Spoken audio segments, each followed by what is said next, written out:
오늘 예배 가운데 나오신 여러분을 주님의 이름으로 사랑하고 또 축복합니다. 우리의 걸음을 이 교회로 말씀 앞으로 인도하신 주님께서 우리에게 계획하신 바가 있으시고 또 우리 인생에 필요한 말씀을 반드시 채워주시리라 믿습니다. 그리스도인은 말씀을 따라 살아가야 합니다. 이 사실에 대해서 반대하거나 부정하실 분은 이 자리엔 적어도 없으시겠죠. 하지만 이런 생각은 듭니다. 말씀대로 사는 건 참 어렵다고요.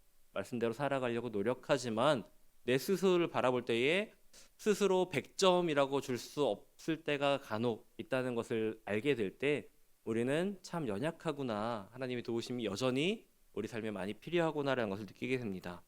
근데 적어도 그렇게 말씀으로 살아가야 된다, 말씀으로 살아가야 될 인생을 적어도 몰라서 못하는 사람이 없게 하려고 우린 오늘 오전에도 전도특공대 사역을 했던 것입니다. 예수님을 전하고 그 복음 가운데에 같이 살아가기 위해서 말이죠. 우리는 하나님의 말씀을 따라 살아가는, 말씀대로 사는 삶을 지향하며 살아갑니다. 어제의 실패와 어제의 실수, 또 어제의 100점을 줄 수 없었던 나의 신앙의 모습에 휘둘리지 않고 얽매이지 않고 오늘을 100점짜리로 만들기 위해 하나님 앞에 온전한 모습으로 말씀에 순종하는 삶을 살아가기 위해 치열하게 노력해 나가는 것이지요. 그런 성도의 삶에 대해서 바울은 이렇게 얘기합니다. 오늘 27절 말씀에 오직 너희는 그리스도의 복음에 합당하게 생활하라 라고 이야기합니다. 빌립보 교회와 주의 성도들이 살아갈 삶의 방향, 삶의 모습이 어떠해야 되는가, 사도 바울은 그리스도의 복음에 합당하게 생활하라 라고 얘기하는 것이지요. 그 앞에 오직이라고 말합니다.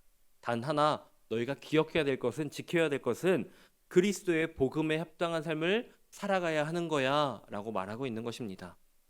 여기서 생활하라라는 단어에는 시민답게 살라라는 뜻도 함께 포함되어 있습니다. 빌립보서는 빌립보 교회를 향한 사도 바울의 편지죠. 빌립보 도시가 어떤지 알면 이 말의 의미도 알 수가 있습니다. 왜냐하면 빌립보는 로마의 식민지였어요. 그러니까 로마 시민답게 살아라, 로마의 시민답게 로마의 시민의 역할을 다하며 살아라 라고 이해할 수도 있는 말입니다. 로마 시민이라는 것은 로마 법에 순종하고 로마 황제에게 복종하고 로마 황제의 통치 아래에 있는 사람이 로마 시민이기 때문입니다. 그런데 사도 바울은 로마 시민답게가 아니라 복음에 합당하게라고 얘기합니다. 복음에 합당하게 사는 사람은 어떤 사람일까요? 하나님의 나라의 시민답게, 로마의 황제, 로마의 시민권자가 아니라 하나님 나라의 시민권자로서 하나님 나라의 시민답게 살아라라고 하는 것이죠. 복음의 완성이신 예수님의 가르침에 순종하고 예수님께 복종하고 예수님의 통치 아래 살아가는 것, 하늘의 시민권자다운 삶을 살아야 한다라고 얘기하는 것입니다. 그것이 복음에 합당하게 생활하는 사람의 삶의 방향이고 모습이라고 말하는 것이지요. 복음에 합당한 삶은 그저 착하게 살면, 열심히 살면, 도덕적으로 청렴결백하면 이루어지는 그런 삶이 아닙니다. 더 구체적으로 어떻게 살아야 하는지를 말씀을 통해 우리에게 말씀해주고 계시는데요. 말씀을 분명히 듣고 하늘에 속한 구별된 삶을 살아가기를 우리에게 요청하고 있는 것입니다. 복음에 합당한 삶의 모습 첫 번째는 한 마음과 한 뜻으로 복음을 위해 살아야 한다라고 이야기합니다. 27절 하반절에 보면 이는 내가 너희에게 가보나 떠나 있으나 너희가 한 마음으로 서서 한 뜻으로 복음의 신앙을 위하여 협력하는 것과 라고 얘기합니다. 당시 빌립보 교회의 상황은요, 교회 외적으로는 극심한 박해를 겪고 있고 또 교회 내부적으로는 서로 다툼과 분열이 있었던 상태였습니다. 그러니까 안팎으로 시끄러운 상황이었던 것이죠. 고난과 분열의 아픔을 겪고 있는 빌립보 교회에게 한 마음으로 복음을 위해 살라 이야기하고 있습니다. 주의 생각과 마음으로 하나됨을 이루어야 한다라는 거예요. 세상 질서가 아닌 하나님의 질서를 따라 주 안에서 서로 사랑하고 그 삶을 같이 붙들어주면서 나아가야 된다. 서로 나만 잘 되면 돼가 아니라 서로를 지탱해주고 의지하며 나아가는 한 몸 된 교회 공동체를 이야기하는 것입니다. 근데 이 부분을 세번역 성경으로 보면요, 27절의 부분을 이렇게 번역합니다. 여러분이 한 정신으로 굳게 서서 한 마음으로 복음의 신앙을 위하여 함께 싸우며 라고 얘기합니다. 우리 개역개정에서 없었던 굳게 서서라고 말이 번역이 되고 있죠. 여기서 굳게 서서는 어떤 장면이냐면, 혹시 영화나 이런 데서 보셨을지 모르겠는데 로마 병사들이 칼과 창과 방패를 들고 대열을 이루어서 어깨를 딱 붙이고 서 있는 모습이에요. 빈틈없이 촘촘하게 서 있어서 서로가 서로에게 의지가 되고 서로를 지켜줄 수 있는 그런 전투 대형을 가지고 있는 모습을 이야기하는 것입니다. 전쟁을 준비하며 하나로 똘똘 뭉쳐 있는 모습을 이 빌립보 교회 교인들에게 이야기하고 있는 것이죠. 여러분들 생각해 보세요. 내 등 뒤를 맡겨야 되는 우리 전우인데, 전쟁터에 나가는데 내 옆에 있는 사람이랑 마음이 안 맞는 거예요. 이 사람 헤어스타일도 마음에 안 들고 말투도 마음에 안 들고 이 사람과 같이 밥 먹는 것도 싫어요. 그럼 그 사람과 전쟁을 한다는 것이 가능하겠습니까? 내 등 뒤를 정말 믿고 맡길 수가 있겠냐 말이죠. 그럴 수 없겠죠. 전쟁터에서는 나도 살고 너도 살고 우리가 다 살아야 되는데, 나와 같은 편인 내 전우를, 내 옆에 있는 이 사람을 미워한다면 우린 전쟁에서 반드시 패배하게 될 것이기 때문입니다. 바울은 이런 장면을 염두하고 이야기하는 거예요. 성도가 주 안에서 한 마음과 한 뜻으로, 물론 서로 이해되지 않고 불편한 모습이 있겠지만 하나됨을 이루며 살아가야 한다고요. 이것이 복음에 합당한 삶이라고 우리에게 이야기하고 있는 것입니다. 이 말씀은 당시의 빌립보 교인들을 향한 말씀이었지만, 이 살아있는 말씀은 시대를 넘고 상황을 넘어 이 시간 우리를 향한 말씀으로 다가옵니다. 우리가 간과하지 말아야 할 것이 있는데, 지금 우리도 이 세상을 살아갈 때에 물론 평안한 삶 가운데 살아가고 계시겠지만 우리의 믿음을 지키는 영적인 전쟁 가운데 우리가 매일 치열하게 싸우며 살아가고 있음을 기억하셔야 됩니다. 복음 전파를 원하시는 하나님의 그 백성들이 영혼이 구원되는 것을 원하시는 하나님의 뜻에 따라 움직여지고 있지만, 그것을 방해하는 악한 사단 마귀의 세력 또한 있기 때문입니다. 영적인 싸움이 온 땅에서 지금 이 순간에도 일어나고 있어요. 이 순간에 함께 예배드려야 될 이 자리에 예배하러 나오지 못하는 사람들, 함께 예배하러 가자고 손을 끌고 나와도 말을 들어주지 않는 사랑하는 배우자, 자녀들, 부모님들이 여전히 그 영적인 싸움 가운데 패배하며 하루하루를 살아가고 있는 것이지요. 그래서 우리는 매 순간 내 믿음을 잃지 않기 위해, 내가 그들에게 지지 않기 위해 매 순간 싸워서 우리의 믿음을 지켜나가고 있는 것입니다. 근데 싸움터에서 갈라진다, 다툰다, 마음에 안 든다, 이거 뭐 서로 같이 죽자라는 얘기밖에 안 되는 거죠. 그렇기 때문에 서로 싸우고 분열하고 갈라지게 만드는 것은 하나님이 원하시는 것이 아니라 악한 사단 마귀가 원하는 것이라는 것을 기억하고, 우리가 우리의 마음을 하나로 모아 서로 사랑하고 연합하는 일에 힘써 나가야 하는 것입니다. 싸우는 결과도 중요하지만 우리 마음에 싸워도 된다라고 생각하는 그 시점부터 우리는 완전히 무너지게 됩니다. 싸우면 어떻게 되게요? 마음이 다 벌어집니다. 마음에 거리감이 생겨요. 그럼 그 틈으로 더 비집고 들어와서 우리의 관계를 더 멀리, 더 완전히 깨부수게 되는 것입니다. 마음이 다치면요, 일을 하려고 해도 서로 등을 돌려버려요. 교회 일이라는 게, 교회 사역이라는 게 혼자가 개인이 잘해서 될 것이 아니라 모두가 한 마음으로 마음을 모아서 기도하고 힘을 모아야 되는데, 그 힘이 모아지지 않는 거예요. 그러면 교회에서의 모든 사역은, 하나님의 일은 이루어지기 힘들겠죠. 그렇기 때문에 우리는 교회가 교회로서 주님의 일을 하지 못하는 그런 상황까지 가지 않기 위해 가장 먼저는 내 마음을 먼저 점검하고 서로 사랑하고 연합하는 가운데에 살아가야 하는 것입니다. 그렇게 마음이 무너지고 사역을 이루지 못하는 것은 결코 하나님이 기뻐하시는 일이 아니기 때문입니다. 그래서 우리는 말씀 앞에서 내 삶을 단호하게 점검해야 됩니다. 타협하고 합리화시키면서 이 정도는 괜찮겠지, 이번에는 어쩔 수 없었어가 아니라 단호하게 내 실수, 내 잘못을 인정하고 십자가 앞에 바로 서는 과정과 시간이 반드시 필요한 것이지요. 에베소 4장 3절과 4절에 보면 지난 주일날 읽었던 말씀인데요. 평안에 매는 줄로 성령이 하나 되게 하신 것을 힘써 지키라. 몸이 하나요 성령도 한 분이시니 이와 같이 너희가 부르심의 한 소망 안에서 부르심을 받았느니라. 하나로 부르셨으니 하나됨을 힘써 지켜야 한다고 말씀하고 계십니다. 교회는 주님이 하나 되게 하신 그리스도의 몸된 공동체입니다. 하나 되게 하셨는데 우리가 뭐라고 그것을 무너뜨리고 부서뜨리고 다 흩어지게 만들겠습니까? 우리가 그렇게 분열을 조장하는 건요, 결국 주님의 몸을 가르고 찢는 결과를 만들어내는 것을 우리는 기억해야 됩니다. 주님이 기뻐하실 일이 결코 아니겠죠. 그렇기 때문에 한 몸 되게 하셨기 때문에 그 안에서 하나된 마음을 이루고 한 뜻으로 똘똘 뭉쳐서 나아가야 되는 것입니다. 그런데 똑같은 사람이 하나도 없어요. 나와 같은 사람이 하나도 없고 다 서로가 제각각 다른 삶을 살아왔고 다른 마음이기 때문에 싸울 수밖에 없는 것처럼 보입니다. 저희 집에 이제 네 명의 아이들이 있죠. 근데 하나님이 이 마음을 알게 하시려고 네 명을 주셨나 봐요. 한 배에서 네 명이 나왔는데 너무 달라요. 심지어 같은 날 태어난 쌍둥이인 하음이 하랑이 그 남매는 가끔 보면 같은 날 나온 게 맞나, 같은 배에서 나온 게 맞나 할 정도로 좋아하는 거라든가 싫어하는 것, 그리고 성격이나 이런 부분이 조금씩 차이가 있는 걸 보게 돼요. 그래서 평소에는 그렇게 서로 챙겨주고 아껴주고 사랑하다가도 가끔 그런 안 맞는 한 부분이 있으면 부딪히는 거죠. 싸우고 옆집이 다 우리 싸우고 있는 거 알게 하고 싶은지 큰 소리를 높여서 싸우는 모습을 보게 됩니다.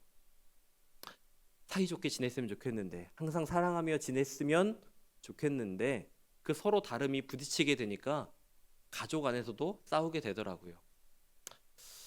그래서 우리는 그런 우리의 연약함을, 우리의 작고 다름을 이해하고 뭉치게 하나로 모아주시는 믿음을 사용해야 되는 것입니다. 믿음을 붙들고 그 믿음에 반응하며 나아가야 되는 거예요.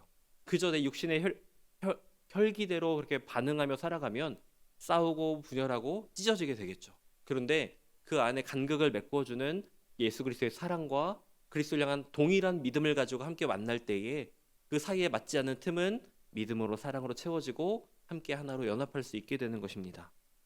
예수님이 우리에게 오셨고 우리와 함께 하시고 사랑으로 우리를 하나 되게 해주시는데, 우리가 그 사랑을 활용하지 못하면, 그 사랑으로 품지 못한다면 결국 또 어긋나고 부서지고 또 싸우고 멀어지게 되겠죠.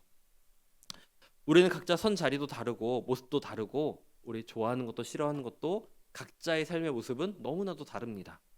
그러나 모두 주님을 바라보고 있으면 주님은 한 분이시고 주님이 우리에게 허락하신 그 구원의 복음은 단 한 가지이고 그 십자가를 향해 달려가는 우리의 걸음 또한 한 가지라는 것을 생각하면 결국 우리는 살아왔던 삶의 모습은 다를지라도 이제 바라보고 나아가는 그 방향 한 곳, 목표 지점은 같다라는 거죠. 그리고 같은 곳을 향해 달려가는데 서로 밀치고 떨어뜨리고 넘어지게 하고 가야겠습니까? 아니면 힘들고 지친 사람 이끌어주면서 어깨 동무하면서 같이 가자 이렇게 이끌고 가야겠습니까? 당연하게도 같이 가야겠죠. 초대교회의 부흥은 그런 믿음과 그런 믿음의 결실의 모습 가운데 이루어졌습니다. 성도들은 함께 지내면서 서로의 필요를 함께 나누고 베풀면서 더 있는 사람이 덜 가진 자에게 베풀어주면서 함께 통용하면서 그들이 그 삶을 서로 지탱해주고 의지할 수 있었던 것이죠. 세상을 이기는 길은 믿음을 지키면서 흔들리지 않는, 서로가 서로에게 의지가 되어주는 믿음의 공동체를 이루며 살아가는 것입니다. 그래서 복음에 합당한 삶의 두 번째 모습은 주 안에서 고난을 두려워하지 않는 그런 믿음으로 한 걸음 더 나아가는 것입니다.